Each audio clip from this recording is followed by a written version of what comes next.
V pondelok sa v priestoroch Centra voľného času otvorili dvere mládežníckeho klubu, ktorý vznikol vďaka úspešnému projektu. Jeho autorom je mladý muž, ktorý má za sebou dobrovoľnícku službu v zahraničí. A keďže našiel pre svoju myšlienku aj partnera, už mu nič nebránilo v realizácii svojich predstav.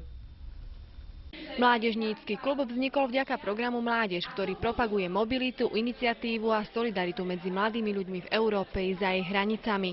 Jeho základnou myšlienkou je podpora celoživotného vzdelávania mladých ľudí a vytvorenie priestoru pre európsku spoluprácu v oblasti mládežníckej politiky. Ide o projekt, ktorý môže robiť iba bývalý európsky dobrovoľník. Čiže niekto, kto absolvoval európsku dobrovoľnícku službu. No a keďže ja som bol v Nemecku, ako už pani riaditeľka povedala, kde som absolvoval túto európsku dobrovoľnícku službu, práve v takomto otvorenom mládežníckom klube, ako tu. No a tam skrsla práve takáto myšlienka. Túto myšlienku podporila aj riaditeľka Centra voľného času, spoluiniciatorka i osobná konzultantka projektu.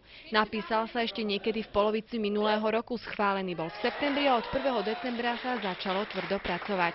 Tento projekt je finančne obmedzený, dá sa povedať, maximum bolo 5 000 eur, čo sme aj získali. Práve tento obnos. No a nakúpili sa práve tieto veci, čo tu môžete vidieť, čiže biliardový stôl, stolný tenis, potom šípky nejaké, kalčeto, ale samozrejme sme zaobstarali si ešte aj projektor, nejaký ten počítač. Mladí ľudia si tento priestor upravili sami podľa vlastných predstav. Páska symbolizujúca slávnostné otvorenie bola prestrihnutá v pondelok. Ja som neskutočne šťastná, že po niekoľkých, už pomaly 10 ročiach môjho fungovania v Centre voľného času môžeme otvoriť takýto klub a môže fungovať. Lebo to je veľmi podstatné, aby aj tá kategória mladých od 15 hore mala niečo pre seba.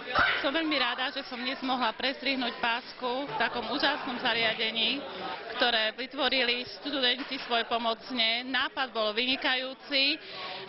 Mladí študenti nemajú kde tráviť voľný čas.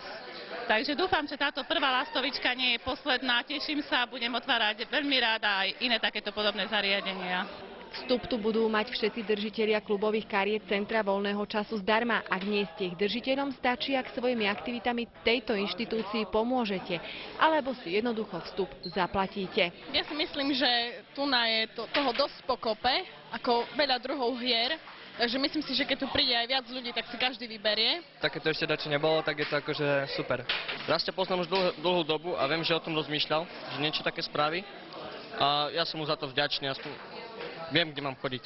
S najväčšou pravdepodobnosťou bude tento priestor prístupný aj v sobotu. Zatiaľ je otvorené do 21. hodiny, no a v dňoch školského vyučovania o čosi kratšie.